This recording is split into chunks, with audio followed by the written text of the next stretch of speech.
ਜੇ ਤੁਹਾਡੀਆਂ tubes block ਹੋਣ, ਐਗਸ ਨਹੀਂ ਪ੍ਰੋਪਰ ਬਣ ਰਹੇ ਜਾਂ ਸਪਰਮਸ ਦੀ ਤਾਦਾਦ ਘੱਟ ਹੈ, ਇਹ ਸਾਰੀ ਪ੍ਰੋਬਲਮਸ ਨੂੰ ਆਪਾਂ ਆਈਵੀਐਫ ਦੇ ਜ਼ਰੀਏ ਓਵਰਕਮ ਕਰ ਸਕਦੇ ਹਾਂ।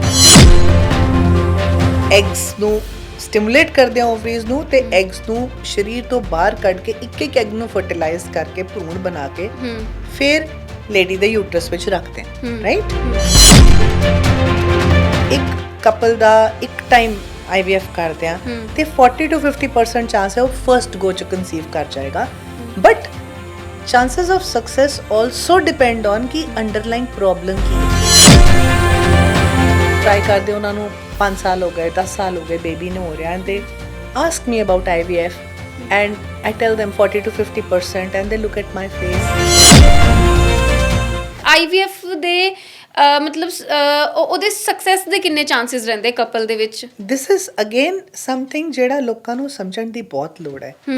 ਹੁਣ IVF ਇੱਕ ਇਹੋ ਜਿਹੀ ਪ੍ਰਣਾਲੀ ਹੈ, ਜੇ ਤੁਹਾਡੀਆਂ ਟਿਊਬਸ ਬਲੌਕ ਹੋਣ, ਐਗਸ ਨਹੀਂ ਪ੍ਰੋਪਰ ਬਣ ਰਹੇ ਜਾਂ ਸਪਰਮਸ ਦੀ ਤਾਦਾਦ ਘੱਟ ਹੈ, ਇਹ ਸਾਰੀ ਪ੍ਰੋਬਲਮਸ ਨੂੰ ਆਪਾਂ IVF ਦੇ ਜ਼ਰੀਏ ਓਵਰਕਮ ਕਰ ਸਕਦੇ ਹਾਂ। ਕਿਉਂ? ਕਿਉਂਕਿ ਇਹਦੇ ਵਿੱਚ ਅਸੀਂ ਐਗਸ ਨੂੰ ਸਟਿਮੂਲੇਟ ਕਰਦੇ ਆ ਓਵਰੀਜ਼ ਨੂੰ ਤੇ ਐਗਸ ਨੂੰ ਸਰੀਰ ਤੋਂ ਬਾਹਰ ਕੱਢ ਕੇ ਇੱਕ ਇੱਕ ਐਗ ਨੂੰ ਫਰਟੀਲਾਈਜ਼ ਕਰਕੇ ਭਰੂਣ ਬਣਾ ਕੇ ਫਿਰ ਲੇਡੀ ਦੇ ਯੂਟਰਸ ਵਿੱਚ ਰੱਖਦੇ ਆ, ਰਾਈਟ।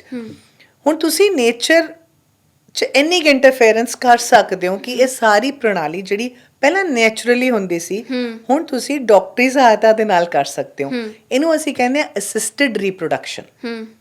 ਬਟ ਸਾਨੂੰ ਇਹ ਯਾਦ ਰੱਖਣਾ ਚਾਹੀਦਾ ਹੈ ਕਿ ਨੇਚਰ ਵਿੱਚ ਬੀਜ ਦੀ ਤਾਸੀਰ ਡਿਸਾਈਡ ਕਰਦੀ ਹੈ ਕਿ ਉਹ ਜ਼ਮੀਨ ਵਿੱਚ ਉਗੇਗਾ ਜਾਂ ਪਨਪੇਗਾ ਜਾਂ ਨਹੀਂ, ਹੈ ਨਾ। ਉਹ ਕੋਈ ਡਾਕਟਰ ਨਹੀਂ ਡਿਸਾਈਡ ਕਰ ਸਕਦਾ।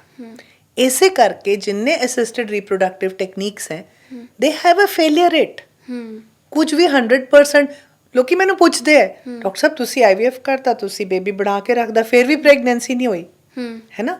ਉਹ ਜਿਹੜਾ ਭਰੂਣ ਹੈ, ਜੇ ਉਹਦੀ ਤਾਸੀਰ ਹੋਏਗੀ ਅੱਗੇ ਪਨਪਣ ਦੀ, ਤਾਂ ਹੀ ਉਹ ਜਾ ਕੇ ਗਰਭਾਸ਼ਯ ਵਿੱਚ ਜਾਂ ਯੂਟਰਸ ਵਿੱਚ ਫਰਦਰ ਗਰੋ ਕਰੇਗਾ ਤੇ ਇਹਦਾ ਚਾਂਸ 50-50 ਹੁੰਦਾ ਹੈ ਨਾ। ਜੇ ਅਸੀਂ ਇੱਕ ਕਪਲ ਦਾ ਇੱਕ ਟਾਈਮ IVF ਕਰਦੇ ਆ ਤੇ 40 to 50% ਚਾਂਸ ਹੈ ਉਹ ਫਰਸਟ ਗੋ ਚ ਕਨਸੀਵ ਕਰ ਜਾਏਗਾ, but chances of success also depend on ਕਿ ਅੰਡਰਲਾਈਨ ਪ੍ਰੋਬਲਮ ਕੀ ਹੈ।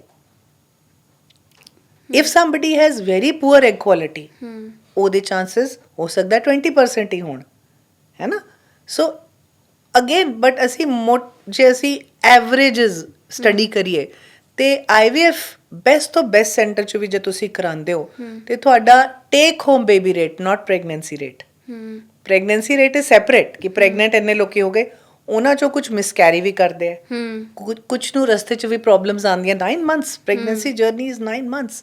ਤਾਂ ਵੀ ਸੇ ਕਿ take home baby rate is around 35 to 40%।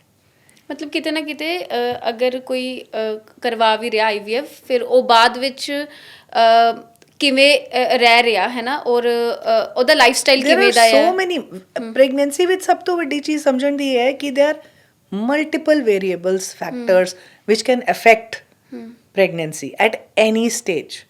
Early stage ਤੋਂ ਲੈ ਕੇ 9ਵੇਂ ਮਹੀਨੇ ਤੱਕ ਬਹੁਤ ਕੁਝ ਹੈ ਰਸਤੇ ਵਿੱਚ ਜਿਹੜਾ ਪ੍ਰੈਗਨੈਂਸੀ ਨੂੰ ਅਫੈਕਟ ਕਰ ਸਕਦਾ ਹੈ। ਓਕੇ, ਤਾਂ ਰੀਅਲਿਸਟਿਕ ਹੋਣ ਦੀ ਲੋੜ ਹੈ, ਇਹਨੂੰ ਸਮਝਣ ਦੀ ਲੋੜ ਹੈ। I am not saying be negative but be positive. ਇਹਨੂੰ ਇੱਕ ਹੋਰ ਤੈਨੂੰ ਮੈਂ ਪਰਸਪੈਕਟਿਵ ਦੱਸਦੀ ਹਾਂ। When people come to me, try ਕਰਦੇ ਉਹਨਾਂ ਨੂੰ 5 ਸਾਲ ਹੋ ਗਏ, 10 ਸਾਲ ਹੋ ਗਏ, ਬੇਬੀ ਨਹੀਂ ਹੋ ਰਿਹਾ, ਐਂਡ ਦੇ ask me about IVF and I tell them 40 to 50% and they look at my face because I didn't say 100%. ਮੈਂ ਉਹਨਾਂ ਨੂੰ ਇਹ ਸਮਝਾਉਂਦੀ ਹਾਂ ਕਿ ਮੈਂ 0 ਤੋਂ 40 ਲੈ ਕੇ ਜਾ ਰਹੀ ਹਾਂ ਤੁਹਾਨੂੰ, 100 ਤੋਂ 40 ਨਹੀਂ ਲਿਆ ਰਹੀ। There is a way of looking at things.